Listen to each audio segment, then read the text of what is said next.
이 마을의 가장 안쪽, 대나무 숲이 뒤를 감싸고 있는 양지바른 터에는 오래되었지만 기품 있는 기와집 한 채가 있었습니다.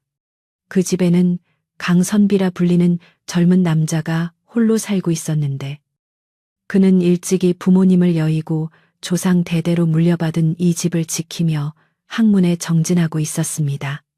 강선비는 성품이 대나무처럼 고두면서도 봄바람처럼 부드러워 마을 사람들은 무슨 일이 생기면 항상 그를 찾아와 의논하곤 했습니다. 그의 집 마당에는 커다란 감나무 한 그루가 서 있었는데 가을이면 붉게 익은 감들이 주렁주렁 매달려 고즈넉한 기와 지붕과 어우러져 한 폭의 그림 같은 풍경을 자아냈습니다. 강선비는 매일 아침 마당을 쓸고 저녁이면 사랑방에 불을 밝혀 책을 읽는 것으로 하루를 보냈습니다. 어느 해 늦가을, 차가운 바람이 산마루를 넘어 마을로 불어오기 시작할 무렵이었습니다. 평화롭던 운곡, 마을에 기이한 소문 하나가 돌기 시작했습니다. 마을 안악들이 빨래터에 모여 수군대기도 하고 장터에 다녀온 장정들이 막걸리 한 잔을 걸치며 불안한 눈빛으로 이야기를 주고받았습니다. 소문의 내용은 밤이 깊어 안개가 자욱하게 깔릴 때면 마을 입구의 돌다리 근처에 붉은 천으로 얼굴을 가린 여인이 나타난다는 것이었습니다. 그 여인은 지나가는 사람을 붙잡고 알 수 없는 질문을 던지는데 그 모습이 너무나 기이하고 서늘하여 마주친 사람들은 혼비백산하여 도망쳤다고 했습니다. 처음에는 헛것을 본 것이라 여겼던 사람들도 목격자가 하나둘 늘어나자 점차 공포에 질리기 시작했습니다. 마을에서 가장 목소리가 크고 성격이 급하기로 유명한 박첨지는 이 소문을 가장 앞장서서 퍼뜨리는 사람이었습니다. 그는 마을 정자나무 아래 사람들을 모아놓고 침을 튀기며 말했습니다. 내가 어젯밤에 분명히 보았네. 붉은 천으로 얼굴을 칭칭 감은 여자가 돌다리 위에 서서 나를 빤히 쳐다보고 있더란 말일세. 그 눈빛이 어찌나 매섭고 슬픈지 등골이 오싹하여 다리가 움직이지 않을 지경이었어. 이건 분명 원한 맺힌 귀신이거나 산속의 요물이 틀림없네. 박첨지의 과장된 몸짓과 떨리는 목소리에 마을 사람들의 불안감은 더욱 커져만 갔습니다. 해가 지기도 전에 집집마다 대문이 굳게 닫히고 아이들의 울음소리조차 들리지 않을 만큼 마을은 정막 속에 잠기게 되었습니다. 강선비는 평소 괴이한 소문이나 미신을 믿지 않는 성품이었기에 마을 사람들의 요란한 반응을 그저 묵묵히 지켜볼 뿐이었습니다. 그는 책을 읽다가 잠시 붓을 내려놓고 창밖을 바라보며 생각에 잠겼습니다. 붉은 천으로 얼굴을 가린 여인이라. 어찌하여 그 늦은 밤에 홀로 돌다리에 서 있는 것일까? 귀신이 아니라면 필시 갈 곳 없는 사연 있는 사람이거나 길을 잃은 나그네일지도 모른다. 강선비는 공포보다는 연민의 마음이 먼저 들었습니다. 그는 집안을 돌봐주는 구포택이 무서움에 떨며 문단속을 거듭 당부할 때에도 온화한 미소를 지으며 그녀를 안심시켰습니다. 너무 걱정 마십시오. 사람의 마음이 약해지면 헛것이 보이는 법입니다. 문을 잘 잠그고 따뜻한 아랫목에서 주무시면 아무 일 없을 것입니다. 그러던 어느 날 강선비는 읍내에 나가 서책과 지필묵을 구하고 돌아와야 할 일이 생겼습니다. 구포댁과 마을 사람들은 해가 지기 전에 반드시 돌아와야 한다고 신신당부했습니다. 선비님, 요즘 흉흉한 소문이 도니 날이 어두워지기 전에 서둘러 오셔야 합니다. 그 돌다리 근처는 얼씬도 하지 마시고 샛길로 돌아오십시오. 강선비는 사람들의 걱정을 뒤로하고 이른 아침 집을 나섰습니다. 읍내에서의 볼일은 생각보다 시간이 오래 걸렸고 그가 필요한 물건들을 챙겨 다시 마을로 향하는 산길에 접어들었을 때는 이미 해가 서산으로 뉘엿뉘엿 넘어가고 있었습니다. 산속의 해는 유난히 짧아 순식간에 어둠이 숲을 덮쳐왔습니다. 강선비는 발걸음을 재촉했지만 밤의 산길은 험하고 고요했습니다. 하늘에는 구름이 잔뜩 끼어 달빛조차 희미했고 앙상한 나뭇가지들이 바람에 흔들리며 기괴한 그림자를 만들어냈습니다. 어디선가 부엉이 우는 소리가 들려왔고 바스락거리는 낙엽 소리가 발끝을 따라왔습니다. 평소 담력이 센 강선비였지만 마을 사람들의 이야기가 머릿속을 스치며 긴장감이 느껴지는 것은 어쩔 수 없었습니다. 그는 옷깃을 여미고 마음을 다잡으며 익숙한 길을 따라 걸었습니다. 차가운 밤 공기가 폐부 깊숙이 들어와 정신을 맑게 했지만 동시에 스산한 기운도 함께 전해졌습니다. 마을에 가까워질수록 안개가 짙어지기 시작했습니다. 운곡마을 특유의 밤안개였습니다. 마침내 마을 입구인 돌다리가 보일 즈음 안개는 한치 앞을 분간하기 어려울 정도로 자욱하게 깔려 있었습니다. 물 흐르는 소리만이 이곳이 개울가임을 알려주고 있었습니다. 강선비는 조심스럽게 돌다리 위로 발을 내디뎠습니다. 그때였습니다. 희미한 안개 속에서 붉은색 형체가 어렴풋이 보였습니다. 강선비는 걸음을 멈추고 눈을 가늘게 뜨고 앞을 응시했습니다. 소문으로만 듣던 그 모습이었습니다. 돌다리 한가운데 머리를 길게 늘어뜨리고 붉은 천으로 얼굴의 절반을 가린 여인이 서 있었습니다. 그녀는 마치 안개 속에서 피어난 붉은 꽃처럼 혹은 오래된 그림 속에서 걸어 나온 듯 비현실적인 모습으로 길을 막고 있었습니다. 강선비는 순간적으로 숨을 멈추었지만 도망치거나 소리를 지르지 않았습니다. 대신 그는 침착하게 여인의 동태를 살폈습니다. 여인은 미동도 하지 않고 가만히 서 있었지만 그녀의 어깨는 미세하게 떨리고 있었습니다. 그것은 사람을 해치려는 살기가 아니라 누군가를 기다리다 지친 외로움이나 추위에 떠는 모습처럼 보였습니다.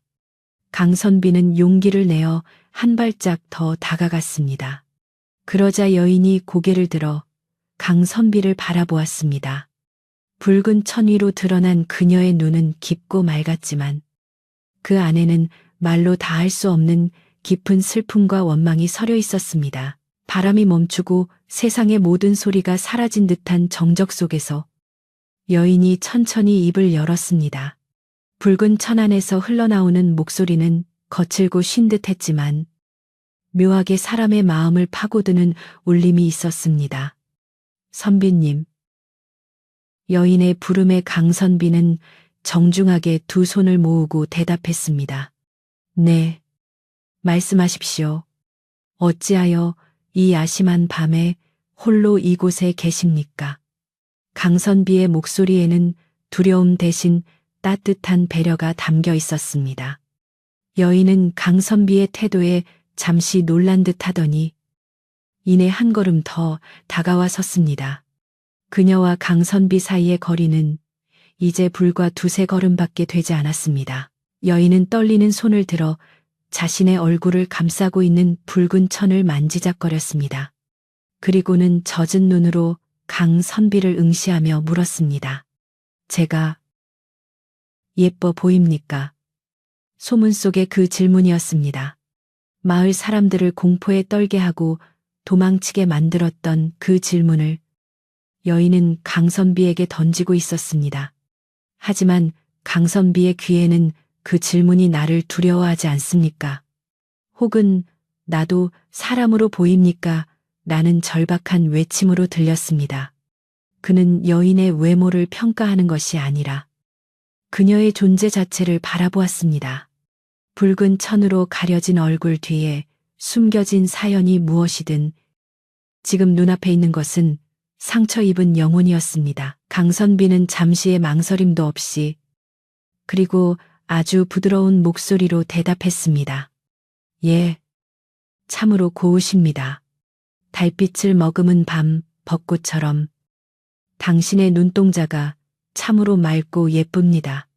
그것은 거짓 없는 진심이었습니다. 강선비는 여인의 겉모습이 아닌 춥고 어두운 곳에서 홀로 떨고 있는 그녀의 마음을 예쁘게 보아준 것이었습니다. 강선비의 대답을 들은 여인의 눈이 크게 흔들렸습니다. 그녀는 예상치 못한 대답에 당황한 듯 뒷걸음질을 치다가 다시 멈춰 섰습니다. 지금까지 만난 모든 사람은 비명을 지르거나 도망치기 바빴는데 이 선비만은 자신을 보며 예쁘다고 말해준 것입니다. 여인의 눈에서 눈물 한 방울이 주르륵 흘러내려 붉은 천을 적셨습니다. 그녀는 결심한 듯 천천히 손을 귀 밑으로 가져갔습니다. 정말로 제가 예쁘단 말입니까? 그녀의 목소리는 물기에 젖어 더욱 애처롭게 들렸습니다. 강선비는 고개를 끄덕이며 그녀를 안심시켰습니다. 거짓을 고할 이유가 없습니다. 제 눈에는 그저 길을 잃고 슬퍼하는 고운 여인으로 보일 뿐입니다. 여인은 강선비의 눈을 피하지 않은 채 아주 천천히 얼굴을 감싸고 있던 붉은 천의 매듭을 풀었습니다. 스르륵 소리를 내며 붉은 천이 그녀의 얼굴에서 미끄러져 내려갔습니다. 안개 사이로 비치는 희미한 달빛이 드러난 그녀의 얼굴을 비추었습니다. 그리고 그 순간 세상의 시간이 멈춘 듯 했습니다. 그녀의 입은 귀 밑까지 찢어져 붉은 흉터가 선명하게 남아 있었고 꿰맨 자국이 흉측하게 엉겨 붙어 있었습니다. 보통 사람이라면 그 자리에서 기절하거나 비명을 질렀을 처참한 모습이었습니다. 그것은 단순한 상처가 아니라 누군가의 악에 혹은 끔찍한 사고로 인해 평생 짊어지고 가야 할 형벌과도 같은 흔적이었습니다. 여인은 떨리는 입술로 기괴하게 벌어진 상처를 드러내며 강선비의 반응을 살폈습니다. 그녀의 눈에는 다시금 버림받을지 모른다는 공포와 자신의 본 모습을 보였을 때의 수치심이 가득 차올랐습니다. 하지만 강선비는 눈 하나 깜짝하지 않았습니다. 그는 오히려 한 발짝 더 다가가 그녀의 얼굴을 자세히 들여다보았습니다. 그의 눈에는 혐오나 공포가 아닌 깊은 안타까움과 슬픔이 어렸습니다. 그는 그 찢어진 상처가 얼마나 아팠을지, 그 상처를 안고 살아가는 세월이 얼마나 고통스러웠을지를 먼저 생각했습니다. 여인이 괴물처럼 입을 벌려 위협하려는 시냅을 했지만 그것조차 강선비에게는 자신을 보호하려는 가여운 몸짓으로만 보였습니다. 여인은 강선비가 비명을 지르지 않자 오히려 자신이 더 당황하여 어쩔 줄 몰라 했습니다. 그녀는 찢어진 입 사이로 거친 숨을 몰아쉬며 금방이라도 무너질 듯 위태롭게 서 있었습니다. 강선비는 조용히 자신의 도포 자락을 여며 품에서 하얀 손수건을 꺼냈습니다. 그리고는 조심스러운 손길로 여인에게 건넸습니다. 밤바람이 찹니다. 이 상처가 찬바람에 닿으면 몹시 쓰라릴 것입니다. 그의 목소리는 여전히 평온했고 마치 오래된 친구나 누이에게 말하듯 다정했습니다. 여인은 멍한 표정으로 강선비가 건넨 손수건과 그의 얼굴을 번갈아 바라보았습니다. 자신이 괴물 같은 얼굴을 드러냈음에도 불구하고 도망치기는커녕 상처를 걱정해주는 사람은 난생 처음이었습니다. 여인의 손이 허공에서 갈 길을 잃고 떨고 있을 때 강선비는 다시 한번 말했습니다. 제 집이 바로 저기 대나무숲 앞입니다. 누추하지만 따뜻한 차라도 한 잔 드시고 가시지요. 여인은 믿을 수 없다는 표정으로 강선비를 바라보았습니다. 찢어진 입 때문에 표정을 읽기는 힘들었지만 그녀의 눈빛은 혼란과 경이로움으로 가득 차 있었습니다. 강선비는 여인의 대답을 재촉하지 않고 그저 묵묵히 기다려 주었습니다. 안개가 더욱 짙어지며 두 사람을 감싸 안았고 멀리서 개 짖는 소리가 들려왔습니다. 강선비는 여인이 안심할 수 있도록 먼저 몸을 돌려 마을 쪽으로 천천히 걸음을 옮겼습니다. 따라오십시오. 밤이 깊어 위험합니다. 그는 뒤를 돌아보지 않았지만 여인이 따라올 것임을 알고 있는 듯 했습니다. 잠시 후 자박자박하는 발소리가 강선비의 뒤를 따르기 시작했습니다. 두 사람은 짙은 안개를 뚫고 마을의 고요한 어둠 속으로 그리고 강선비의 집으로 향했습니다. 강선비가 앞장서고 붉은 마스크의 여인이 그 뒤를 따르는 밤길은 묘한 정막 속에 잠겨 있었습니다. 마을로 들어서는 길목마다 안개가 자욱하여 한 치 앞도 분간하기 어려웠지만 강선비의 발걸음은 망설임이 없었습니다. 그는 여인이 보폭을 맞출 수 있도록 평소보다 천천히 걸으며 때때로 뒤를 돌아보지 않은 채 나지막한 목소리로 길의 상태를 일러주었습니다. 여기는 돌부리가 있으니 조심하십시오. 혹은 이곳은 진흙이라 미끄럽습니다. 하는 식의 배려는 여인의 굳게 닫힌 마음을 조금씩 두드리는 듯 했습니다. 여인은 자신의 흉측한 얼굴을 보고도 태연하게 등을 내보이는 강선비의 뒷모습을 바라보며 이것이 꿈인지 생시인지 분간하기 어려워했습니다. 차가운 밤바람이 그녀의 찢어진 볼을 스치고 지나갔지만 앞서 걷는 선비의 등에서 느껴지는 온기 때문인지 더 이상 춥게 느껴지지 않았습니다. 마침내 두 사람은 강선비의 집 대문 앞에 당도했습니다. 오래된 나무 대문은 세월의 흔적을 고스란히 간직한 채 묵묵히 서 있었고 강선비가 조심스럽게 문고리를 당기자 끼익 하는 소리와 함께 무거운 입을 열었습니다. 마당에 들어서자 늙은 감나무 가지 사이로 바람이 지나가는 소리가 들렸고 처마 밑에 매달린 풍경이 은은하게 울렸습니다. 여인은 대문 안으로 발을 들여놓기를 주저하며 멈칫거렸습니다. 평생 어둠 속에서 숨어 지내던 자신이 이렇게 번듯한 기와집 안으로 들어가도 되는 것인지 두려움이 앞섰기 때문입니다. 강선비는 그런 그녀의 마음을 읽은 듯 문을 잡아준 채 부드러운 눈빛으로 안으로 들어오라는 신호를 보냈습니다.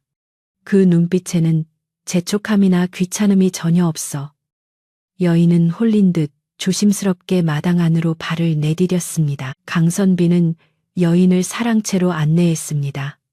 사랑채는 그가 평소 책을 읽고 손님을 맞이하는 공간으로 낡았지만 정갈하게 정돈되어 있었습니다. 그가 방 안으로 들어가 부싯돌을 쳐서 호롱불을 밝히자 어둠에 잠겨있던 방 안이 따스한 주황빛으로 물들었습니다. 방 한구석에는 겹겹이 쌓인 서책들이 놓여 있었고 묵향과 은은한 차 냄새가 배어 있어 마음을 차분하게 만들어 주었습니다. 강선비는 여인에게 아랫목을 권하며 말했습니다. 방이 조금 찰 수 있으니 이쪽에 앉아 몸을 녹이십시오. 금방 군부를 지펴드리겠습니다. 여인은 엉겁결에 방 안으로 들어왔지만 밝은 불빛 아래 자신의 흉한 얼굴이 더욱 도드라져 보일까봐 고개를 푹 숙이고 벽 쪽으로 돌아앉았습니다. 그녀의 어깨는 여전히 가늘게 떨리고 있었습니다. 그때였습니다. 안채 쪽에서 인기척이 나더니 방문이 열리는 소리와 함께 누군가가 마당으로 나오는 소리가 들렸습니다. 강선비의 집안일을 도맡아 해주는 구포댁이었습니다. 그녀는 밤중에 대문 여는 소리를 듣고 잠에서 깨어 무슨 일인가 싶어 나온 것이었습니다. 선비님, 이제 오십니까? 어찌 이리 늦으셨습니까? 걱정이 되어 잠을 이룰 수가 있어야지요. 구포댁은 졸린 눈을 비비며 사랑채 쪽으로 다가오다가 방 안에 앉아있는 낯선 여인의 뒷모습을 보고 화들짝 놀랐습니다. 아니, 이 밤중에 웬 손님이란 말입니까? 그것도 여인네를요. 구포댁의 목소리에는 의아함과 경계심이 잔뜩 묻어 있었습니다. 강선비는 구포댁을 향해 조용히 하라는 손짓을 하며 밖으로 나갔습니다. 강선비는 마당에 선 구포댁에게 다가가 나지막이 속삭였습니다. 길을 잃고 어려움에 처한 분을 모시고 왔네.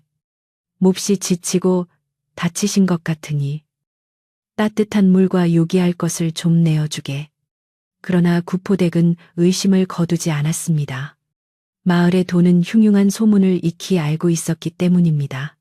그녀는 선비의 어깨 너머로 열린 방문 틈을 힐끔거리며 물었습니다. 혹시 소문에 들리는 그 붉은 천을 쓴 여자가 아닙니까, 선비님? 아무나 집에 들이시면 아니 됩니다. 세상이 얼마나 무서운데요. 구포댁의 걱정은 지극히 당연한 것이었으나 강선비는 단호하게 고개를 저었습니다. 사람이 어려움에 처했는데 외면하는 것은 도리가 아니네. 내 눈으로 직접 보고 데려왔으니 자네는 내 말을 믿고 먹을 것을 준비해 주게. 선비의 단호한 태도에 구포댁은 마지못해 부엌으로 향했습니다. 그녀는 투덜거리면서도 솥에 물을 붓고 불을 지피기 시작했습니다. 하지만 마음 한구석에는 여전히 불안감이 남아있어 쟁반에 따뜻한 꿀물과 떡을 담아 사랑채로 향하는 발걸음이 무거웠습니다. 구포댁이 사랑채 문을 열고 들어서자 여인은 깜짝 놀라며 몸을 움츠렸습니다. 구포댁은 짐짓 태연한 척하며 쟁반을 내려놓으려다 여인이 고개를 돌리는 순간 그만 비명을 지르며 뒤로 넘어지고 말았습니다. 호롱불빛에 드러난 여인의 얼굴은 생각했던 것보다 훨씬 더 충격적이었습니다. 붉게 찢어진 입과 엉겨붙은 상처는 마치 금방이라도 피를 토해낼 듯 끔찍해 보였기 때문입니다. 아이고, 사람 살려, 귀신이다. 귀신이 나타났다. 구포댁의 비명소리에 강선비가 급히 방 안으로 뛰어들어왔습니다. 구포댁은 바닥에 주저앉아 벌벌 떨며 뒷걸음질 치고 있었고 여인은 다시 죄인이 된 듯 구석에 처박혀 붉은 천으로 얼굴을 감싸 쥐고 흐느끼고 있었습니다. 강선비는 넘어진 구포댁을 부축해 일으키며 엄한 목소리로 꾸짖었습니다. 이게 무슨 경거망동인가, 귀신이라니. 저분은 우리와 똑같은 사람일세. 단지 큰 상처를 입었을 뿐이야. 강선비의 호통에 구포댁은 정신을 차리고 다시 여인을 바라보았습니다. 선비의 품이 있고 차분한 목소리가 공포를 짓누르자 그제야 여인의 모습이 제대로 눈에 들어오기 시작했습니다. 귀신이라고 하기에는 너무나 낡고 해진 옷을 입고 있었고 뼈가 드러날 만큼 마른 손으로 얼굴을 가린 채 서럽게 울고 있는 모습은 영락없는 불쌍한 여인의 모습이었습니다. 강선비는 여인에게 다가가 부드럽게 말을 건넸습니다. 놀라게 해드려 미안합니다.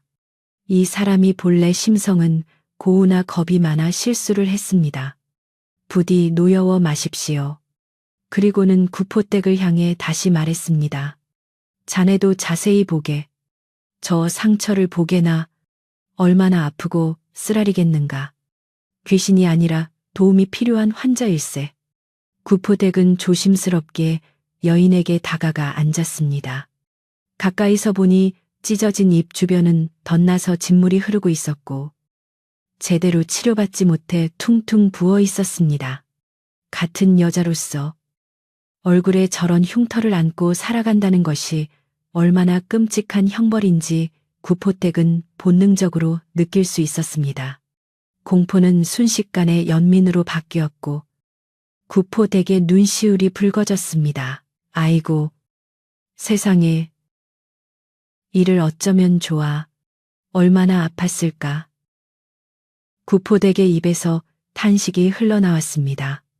그녀는 쏟아진 쟁반을 치우는 것도 잊은 채 자신의 앞치마로 눈물을 훔치며 여인에게 손을 뻗었습니다. 내가 미안해요. 늙은이가 눈이 어두워 사람을 못 알아보고 몹쓸 소리를 했수. 이리 와봐요. 내 좀 봅시다. 여인은 망설이다가 구포댁의 따뜻한 목소리에 천천히 고개를 들었습니다. 구포댁은 떨리는 손으로 여인의 헝클어진 머리카락을 넘겨주며 상처를 살폈습니다. 징그러움보다는 안쓰러움이 앞선 손길이었습니다. 이대로 두면 큰일 나겠어. 선비님, 제가 가서 깨끗한 물과 고약을 가져오겠습니다. 당장 소독부터 해야겠어요. 구포댁은 서둘러 방을 나갔습니다. 잠시 후 구포댁은 따뜻한 물과 깨끗한 천, 그리고 집안 상비약인 고약을 챙겨 돌아왔습니다. 그녀는 여인을 밝은 불빛 아래 앉히고 능숙한 솜씨로 상처를 닦아내기 시작했습니다. 따뜻한 물에 적신 천이 상처에 닿을 때마다 여인은 고통스러운 신음소리를 내며 몸을 비틀었지만 강선비가 옆에서 묵묵히 지켜봐주고 구포대기 괜찮다. 괜찮다. 이제 다 낫는다라며 주문처럼 위로해주자 점차 안정을 되찾았습니다.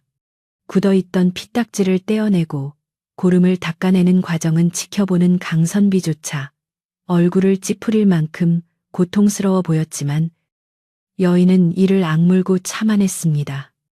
그동안 혼자서 겪어내야 했을 그 끔찍한 고통의 시간을 짐작하게 하는 대목이었습니다. 상처 치료가 어느 정도 마무리되자 구포댁은 부엌에서 따뜻한 흰죽을 한 그릇 쑤어왔습니다.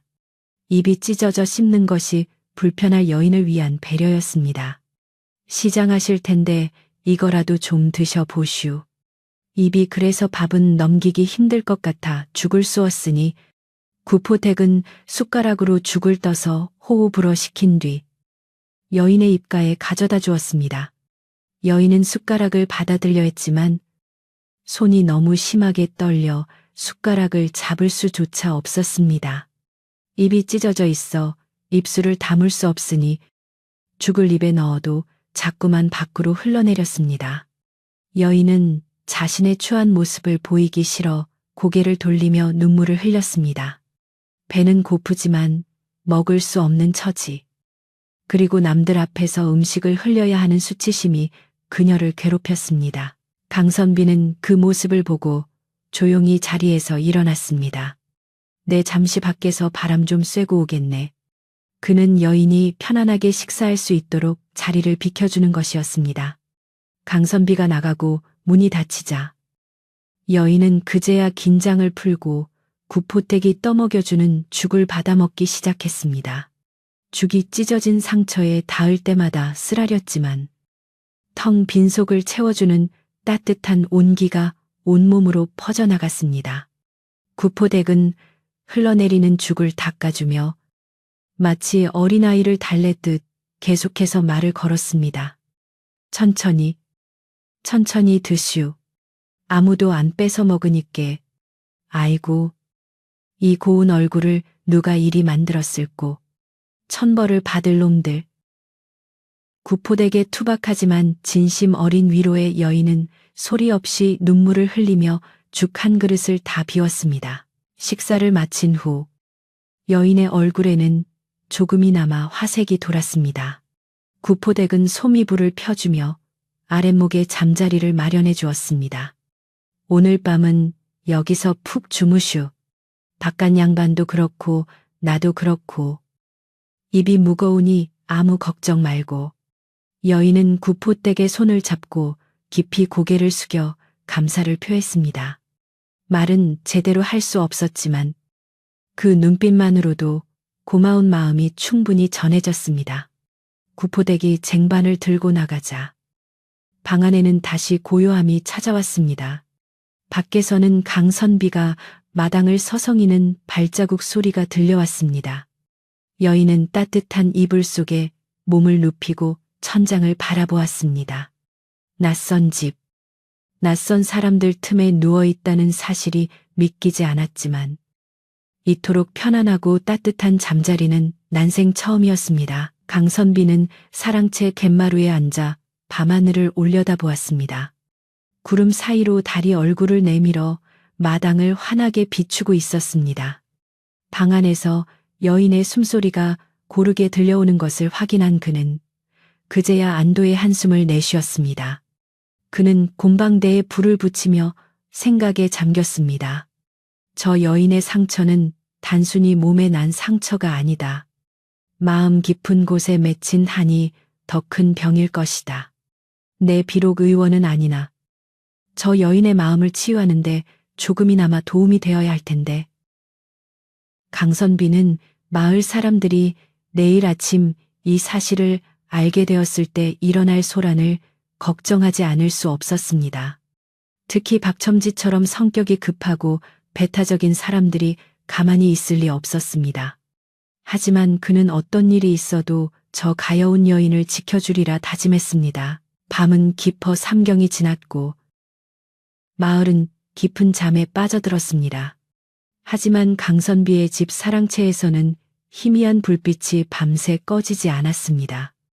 여인은 꿈속에서조차 자신의 얼굴을 가리려 애쓰며 끙끙 앓았지만 그때마다 어디선가 따뜻한 손길이 다가와 그녀를 다독여 주었습니다.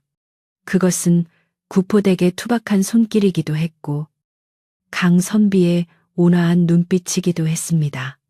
찢어진 입 때문에 세상으로부터 버림받고 괴물 취급을 당하며 살아온 여인에게 이 작은 기와집은 태어나서 처음으로 만난 안식처였습니다. 밖에서는 부엉이가 울고 바람이 대나무 숲을 흔들었지만 방 안의 공기는 평온했고 따뜻했습니다. 그렇게 폭풍 전야와도 같은, 그러나 너무나도 소중한 평화로운 밤이 지나가고 있었습니다. 날이 밝으면 닥쳐올 시련을 아직은 아무도 알지 못한 채 말입니다. 아침 해가 밝아오자 운곡 마을의 안개는 서서히 걷히기 시작했지만 마을 사람들의 마음속에 자리 잡은 불안한 안개는 오히려 더욱 짙어지고 있었습니다. 밤사이 강선비의 집에 낯선 여인이 들어갔다는 소문은 꼬리에 꼬리를 물고 퍼져나가 아침밥을 짓는 연기가 피어오르기도 전에 온 마을의 화제거리가 되었습니다. 특히나 간밤에 잠을 설친 박첨지는 눈을 뜨자마자 동네 사랑방으로 달려가 사람들을 모아놓고 목소리를 높였습니다. 내 말이 틀림없다니까. 어젯밤 그 붉은 마스크를 쓴 유물이 강선비 집으로 쑥 들어가는 걸 본 사람이 한둘이 아니야. 멀쩡한 선비가 홀려서 집안에 귀신을 들이다니. 이게 우리 마을에 큰 재앙을 불러올 징조가 아니고 뭐겠나. 박첨지의 선동의 사람들은 웅성거리며 동요하기 시작했고 불안감은 순식간에 분노로 바뀌어 갔습니다. 사람들은 매인이 나시니 하는 농기구들을 손에 들고 하나둘씩 강선비의 집 앞으로 몰려들었습니다.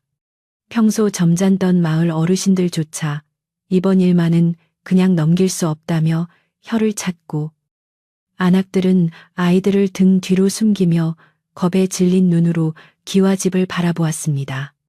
강선비의 집 대문 앞은 금세 성난 사람들로 가득 찼고 박첨지는 대문을 쾅쾅 두드리며 고래고래 소리를 질렀습니다. 이복에 강선비 안에 있는 거 다 아네. 당장 그 요물을 끌어내게. 우리 마을이 쑥대밭이 되는 꼴을 보고 싶어서 이러는가. 어서 문을 열지 못할까. 대문을 부술듯 두드리는 소리와 사람들의 고함 소리가 고요했던 아침의 정적을 무참히 깨뜨렸습니다. 마당에 있던 감나무 까치들이 놀라 푸드덕거리며 날아갈 만큼 살벌한 분위기였습니다. 사랑채에서 밤을 지낸 여인은 밖에서 들려오는 소란스러운 소리에 화들짝 놀라 잠에서 깼습니다. 그녀는 본능적으로 자신의 얼굴을 감싸주며 방구석으로 몸을 숨겼습니다. 지난밤의 따뜻함과 평온함은 온데간데 없이 사라지고 익숙한 공포와 멸시가 다시금 그녀를 옥죄어 왔습니다. 역시 나는 이곳에 있으면 안 되는 존재였어. 나 때문에 죄 없는 선비님까지 곤란해지겠구나.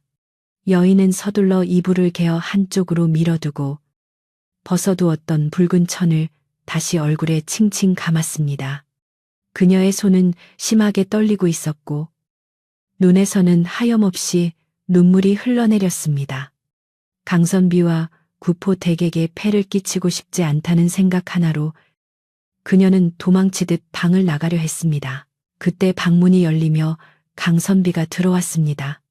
그는 이미 의관을 정제하고 단정한 모습이었으나 얼굴에는 근심이 서려 있었습니다. 깨셨습니까? 밖이 좀 소란스럽습니다만 걱정하지 마십시오. 제가 잘 해결할 테니 부디 방 안에서 나오지 말고 계십시오. 강선비는 여인을 안심시키려 애쓰며 말했지만 여인은 고개를 세차게 저으며 뒷문 쪽을 가리켰습니다. 자신이 떠나겠다는 뜻이었습니다. 하지만 강선비는 단호하게 그녀의 앞을 막아섰습니다. 지금 나가면 더 위험합니다. 저 사람들은 두려움에 눈이 멀어 당신을 해칠지도 모릅니다. 저를 믿고 기다려 주십시오. 강선비의 눈빛은 흔들림이 없었고 여인은 그 믿음직한 태도에 다시 주저앉을 수밖에 없었습니다. 강선비는 깊은 숨을 내쉬고 마당으로 나가 대문을 활짝 열었습니다. 성난 표정의 박첨지와 마을 사람들이 일제히 강선비를 노려보았습니다. 아니, 강선비 자네가 어찌 이럴 수 있나. 밤새 그 요망한 것을 집에 숨겨두고 있었다니. 조상님들 뵙기 부끄럽지도 않은가. 박첨지가 삿대질을 하며 따져 물었습니다. 강선비는 차분하지만 힘있는 목소리로 대답했습니다. 어르신, 말씀을 삼가 주십시오. 제 집에 든 손님은 요물도 귀신도 아닙니다. 그저 몸과 마음을 다쳐갈 곳 없는 불쌍한 여인일 뿐입니다. 어찌 사정을 알아보지도 않고 내쫓으라 하십니까? 강선비의 당당한 태도에 사람들은 잠시 주춤했지만 박첨지는 물러서지 않았습니다. 흉측한 붉은 천을 뒤집어 쓰고 밤거리를 쏘다니는 게 사람이란 말인가. 당장 그 얼굴을 확인해 봐야겠네. 박첨지가 억지로 마당 안으로 밀고 들어오려 하자 부엌에서 구포대기 뛰쳐나왔습니다. 그녀의 손에는 솥뚜껑이 들려 있었고 평소의 순박한 모습은 온데간데 없이 매서운 눈빛을 하고 있었습니다. 누가 감히 남의 집에 함부로 쳐들어온단 말이여. 박첨지 영감. 시방 제정신 이후 아픈 사람 구해주지는 못할 망정. 다짜고짜 쫓아내라니. 그게 사람의 도리요. 구포대기 악을 쓰며 앞을 막아서자 박첨지는 기가 막히다는 듯 헛웃음을 쳤습니다. 허허. 이 여편네가 미쳤나? 자네도 그 유물한테 홀린 게야. 그 여자 얼굴을 보고도 그런 소리가 나오나 보자. 박첨지는 구포댁을 밀치고 사랑채 쪽으로 성큼성큼 다가갔습니다. 마을 사람들도 우르르 그 뒤를 따랐습니다. 바로 그 순간 사랑채 문이 열리고 붉은 천을 쓴 여인이 밖으로 걸어 나왔습니다. 그녀의 등장은 순식간에 마당을 찬물을 끼얹은 듯 조용하게 만들었습니다.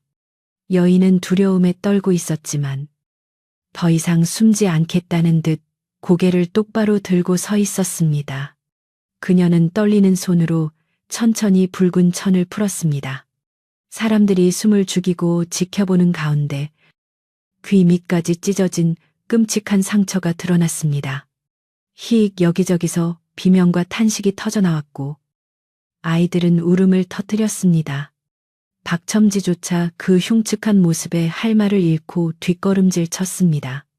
보시오, 내 말이 맞지 않소. 저게 어찌 사람의 얼굴이란 말이오. 저건 저주받은 게 틀림없어. 박첨지가 다시 소리를 지르며 분위기를 몰아가려 했습니다. 하지만 그때 구포택이 여인의 곁으로 다가가 그녀의 어깨를 감싸 안았습니다. 그리고는 사람들을 향해 울부짖듯 외쳤습니다.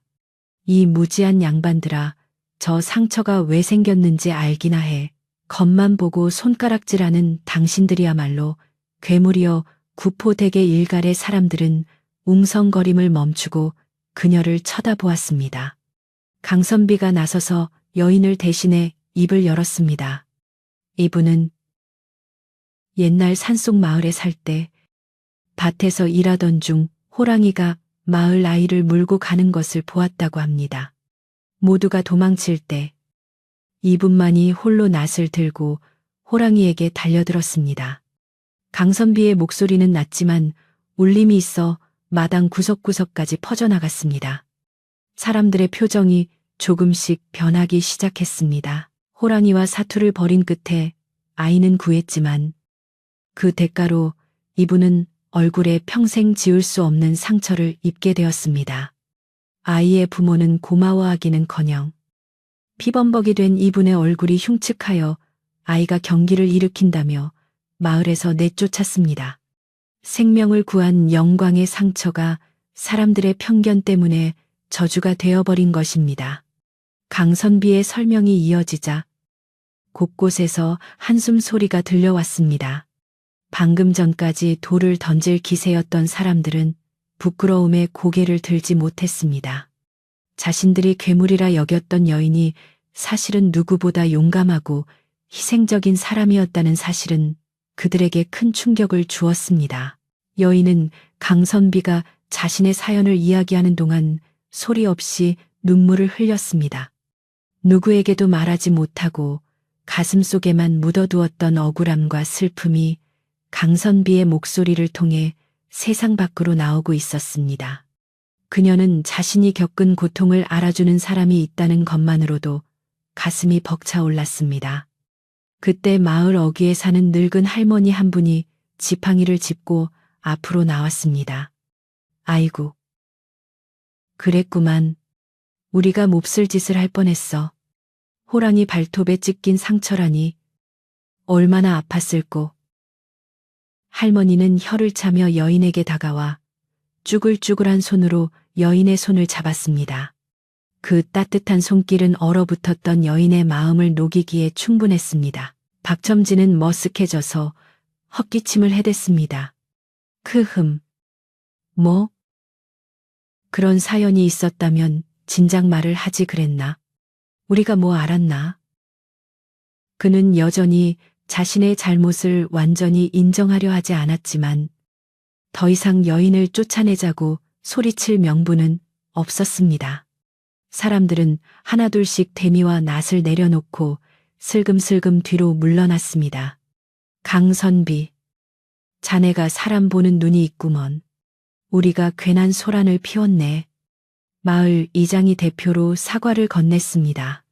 강선비는 정중하게 허리를 숙여 인사했습니다. 오해를 푸셨으니 다행입니다. 이분은 당분간 제 집에서 몸을 추스르실 것입니다. 마을 분들도 따뜻하게 대해주시면 감사하겠습니다. 사람들이 모두 돌아가고 마당에는 다시 정적이 찾아왔습니다.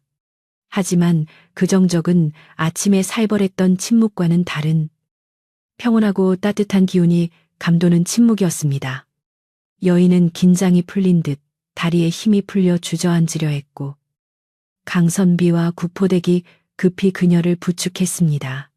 이제 괜찮습니다. 아무도 당신을 해치지 못합니다. 강선비의 말에 여인은 고개를 끄덕이며 찢어진 입가로 옅은 미소를 지어 보이려 애썼습니다.